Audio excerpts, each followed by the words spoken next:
Morning student. आज मैं आप लोगों को संस्कृत में बेटा ये जो तृतीय अध्याय है तीसरा पाठ पढ़ाने जा रही हूँ। तीसरा पाठ में है कार्याणि न मनोरथे। इसमें मैंने आप लोगों को आधा चैप्टर पढ़ाई थी, आधा चैप्टर डिस्कस की थी। इसका रीडिंग के साथ साथ मैंने आप लोगों को अर्थ भी समझाया था। तो चलिए आधा जो है उससे मैं आज कंप्लीट करती हूँ। तो ये जो कहानी है हमारा, इसमें है कार्याणि न मनोरथे।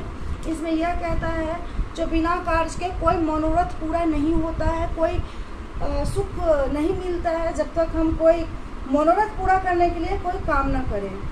तो जैसे कि इसमें आपने देखे थे, जो ये पंडित जी जो थे, ये पंडित थे। पंडित का नाम क्या था? नाम था रमानंद।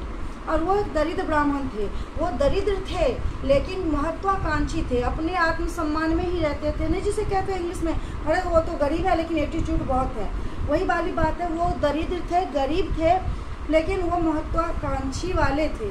तो चलिए आज हम पढ़ाते हैं। इसमें जो थे वो क्या करते थे, खटिया पे लेटे रहते थे और सोचते रहते थे जो हमें ऐसा होता तो मैं ऐसा बन जाता, ऐसा होता तो ये हो जाता। उन्होंने बहुत सारे चीज सह विचारते स्म मम समीपे प्रभुतं धनं भवतु, एका सहृदया सुंदरया भार्या भवतु, अनेका संततय भवन्तु। वो जो थे, मैं एक बार ऊपर से रिपीट कर रही हूँ आप लोगों को।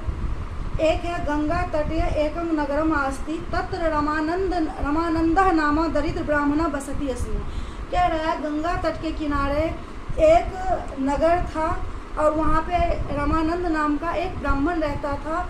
सह एकला एव आसीत्, वह अकेला ही रहते थे। सह अलस किंतु महत्वाकांक्षी आसीत्, वह आलसी थे लेकिन वो महत्वाकांक्षी थे। भिक्षाटनेन स स्वजीवन यापनं करोति स्म, एकदा स भिक्षायां पृष्ठेन पूर्णम एक घटन प्राप्तवान। वह क्या थे? वह भिक्षा मांगकर अपना जीवन यापन व्यतीत करते थे। एक दिन क्या हुआ, जब वो भिक्षा मांग रहे थे, उस भिक्षा मांगने में उन्हें एक घड़ा मिला। घटन गृह आदाय स तत्र नागदंते अवलंबितवान। और उन्होंने क्या किया, घड़ा को, जो घड़ा उन्हें मिला था, उस घड़ा को उन्होंने एक सीख पे घर में लटका दिया, टांग दिया। सीख मतलब होता है, पहले जब गांव में क्या होता था बेटा, एक सीख लटकाया जाता था जो कि उसे कोई भी सामान को उस पर लटका दिया जाता था जो कि कीड़ा मकोड़ा नीचे में बिल्ली सब ना खा जाए। तो वो क्या किए, उस घड़े को ऊपर में लटका दिए। सह तस् समीपे खटवायाम से सह तंग घटम एव एक दृष्टा पश्यति अस्म। और उन्होंने क्या किया, उस घड़े के सामने में एक खटिया डाल दिया और वो उस खटिया पे रहते थे, लेटे रहते थे और उस घड़े को रोज देखते थे।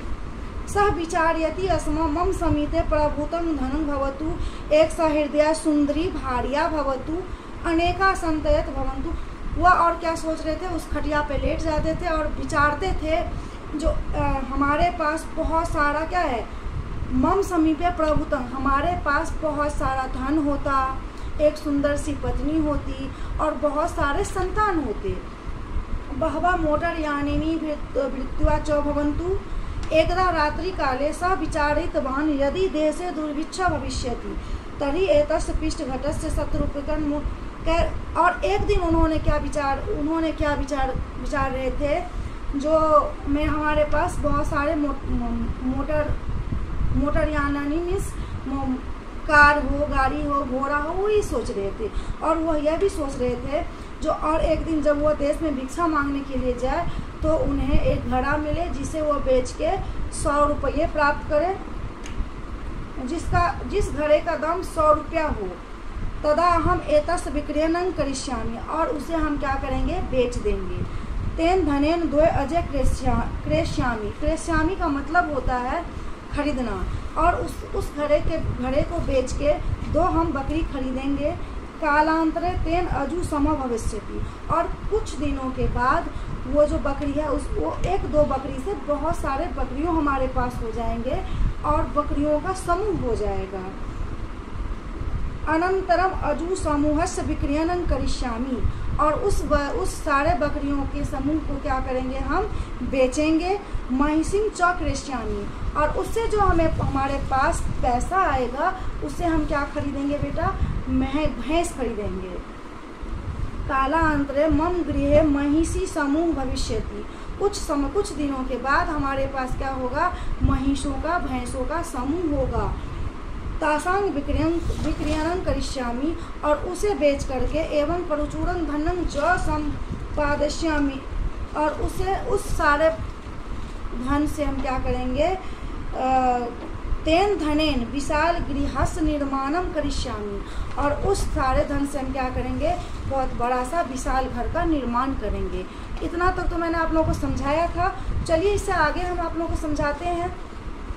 उसके बाद है तदानीं कोऽपि धनिकः मम समीपे आगमिष्यति, तब उसके पास क्या हुआ, कोई धनिक, कोई अमीर व्यक्ति आ गया। तेन स तस् रूपवती कन्या अपि भविष्यति, और जो वहाँ पे एक बहुत धनिक आदमी आया, उसके पास एक बहुत सुंदर कन्या थी।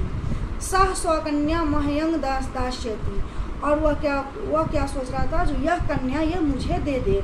अनंतरं मम एक पुत्रः भविष्यति, अहं तस्य नामांकनं शेखर शर्मा इति करिष्यामि, और वो क्या सोच रहे थे, जो ये कन्या मुझे दे दे और इस कन्या से जो हमारे संतान होगा उसका नाम क्या रखेंगे, शेखर शर्मा। उसका नाम क्या रखेंगे, शेखर शर्मा।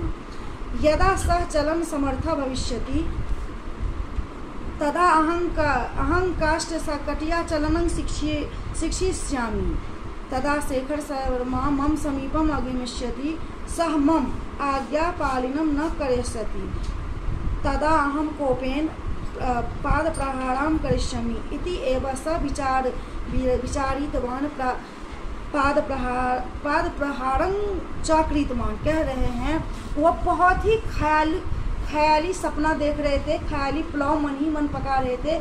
वो धनिक जो व्यक्ति था उसके पास जो कन्या थी वो मुझे दे दे, और उस कन्या से जो पुत्र प्राप्त होगा उसका नाम रखेंगे शेखर शर्मा, और मैं उसका बहुत अच्छा से पालन पोषण करूँगा। और क्या करूँगा, जब वो हमारे आज्ञा का पालन नहीं करेगा तो हम उस पर बहुत गुस्सा करेंगे। यह सब वो विचार ही रहे थे। तो क्या हुआ, इति एवं सह विचारितवान् पाद प्रहारं च कृतवान्। ऐसे जब वो नींद में सोच रहे थे, सोचते सोचते उन्होंने क्या किया, पैर को इधर से उधर फेंके। जैसे ही उन्होंने पैर को फेंके, तस् पादघातेन पिष्टेन पूर्ण घटा भग्न अभवत्।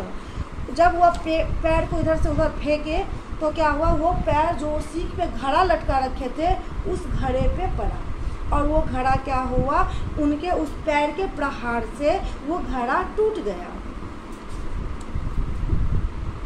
तस् पिष्टं भूमौ पतित्वा रजेन सह अमिलत्, तस् स्वप्न अपि भग्न अतः सत्यम एवं उत्तम।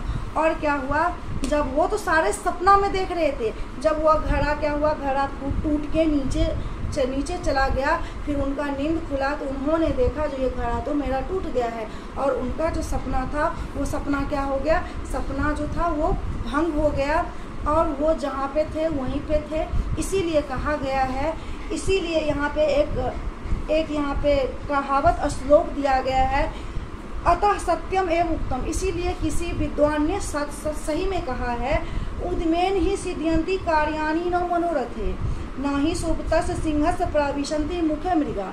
इसमें यह कह रहे हैं बेटा, इसीलिए कहा गया है जो उद्यम ही कार्य सिद्ध करने का एक उपाय है। मनोरथ का उद्यमेन का मतलब होता है मेहनत करना, कठोर मेहनत करना।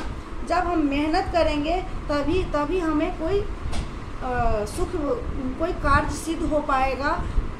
सपना देखने से कोई काम सिद्ध नहीं होगा। न ही सुप्त सिंहस प्रविशन्ते मुखे मृगा, जैसे कि सोते हुए सिंह के मुंह में मृगा नहीं जा सकता है, वैसे ही जब तक हम मेहनत नहीं करेंगे, सिर्फ सपना देखेंगे ये हो जाए वो हो जाए, बिना पढ़े हम पूरे इंडिया टॉपर बन जाए, स्टेट टॉपर बन जाए, वो नहीं होगा। तो इस कहानी से हमें यही सीख मिलती है, जो हम कोई भी अपना मन में कार्य रखते हैं उस कार्य को सिद्ध करने के लिए हमें मेहनत करना पड़ेगा। तो बिना मेहनत के हमें कुछ पूरा नहीं होती है। अगर सिंह, वो तो जंगल का राजा है, लेकिन वो शिकार नहीं करेगा तो क्या उसके मुंह में अपने आप आहार चला जाएगा? नहीं, उसे भी, वो राजा होते हुए भी उन्हें भी ढूंढना पड़ता है शिकार, मेहनत करना पड़ता है, तभी वो क्या कर पाते हैं, शिकार कर पाते हैं। ऐसे ही जब तक हम मेहनत नहीं करेंगे तब तक हमारी मनोरथ पूरा नहीं होगा। तो चलिए इस कहानी का अर्थ समझ गए, और इस कहानी से हमें क्या शिक्षा मिलती है, जो हमें सपना नहीं देखना चाहिए, सपना देखना चाहिए, लेकिन उस सपना पे निर्भर नहीं होना चाहिए। जो होगा देखा जाएगा, अपने आप हो जाएगा, कुछ नहीं होता है अपने आप। तो चलिए आज का आप लोगों का ये चैप्टर समाप्त हो गया है। कोई भी डाउट हो तो आप लोग पूछ सकते हैं, और इसे आप लोग रीड कीजिएगा। रीड करने से ही आपको रीडिंग स्किल अच्छी होगी। Okay, thank you.